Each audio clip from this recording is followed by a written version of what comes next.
even though there's been nothing subtle about the current push to fill dozens of judicial vacancies kept open by the Republican-controlled Senate during the final years of the Obama administration, a document now making the rounds inside the Beltway is head-snapping.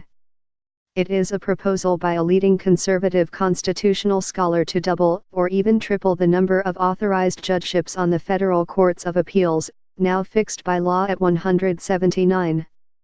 Why so many, and why now? The author, Stephen G. Calabrese, a law professor at Northwestern University, a founder and the current board chairman of the Conservative Federalist Society, declares his goal boldly: undoing the judicial legacy of President Barack Obama.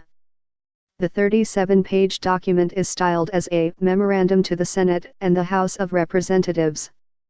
On one level, it tells us little that we don't already know, that the Republicans, seemingly unable to accomplish much of anything else, are desperate to gain control of the federal courts. Sure, President Franklin D. Roosevelt failed 80 years ago with his plan to remake the Supreme Court to his liking by adding up to 6 new justices. But that's evidently no reason not to aim just a little lower with a court-packing plan for the federal appeals and trial courts. Professor Calabrese also advocates adding 185 district court judgeships to the current 673.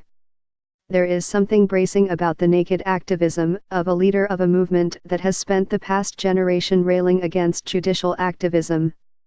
In his memorandum, Professor Calabrese explains that when President Obama came into office, 10 of the 13 federal appeals courts had majorities of Republican-appointed judges. By the time the Obama administration ended 8 years later, that number had shrunk to 4, with results that Professor Calabrese regards as calamitous.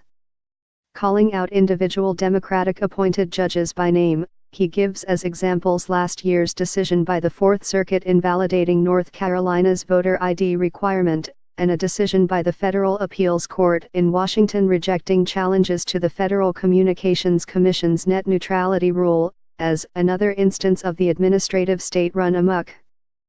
In ordinary times, one might expect a document like this to be passed quietly among like-minded Capitol Hill staff members. But conservatives these days put their cards on the table. Professor Calabrese posted a link to his memorandum on National Review's website and uploaded it to the Social Science Research Network, a widely used web-based index of newly published scholarship.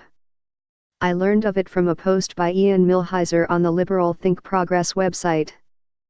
And the memo does have a scholarly cast, consisting of a lengthy discourse about a purported caseload crisis that has led judges to take quality-compromising procedural shortcuts like delegating work to staff members, omitting oral argument, and writing casual, unpublished opinions that decide the case at hand without setting a precedent for other cases.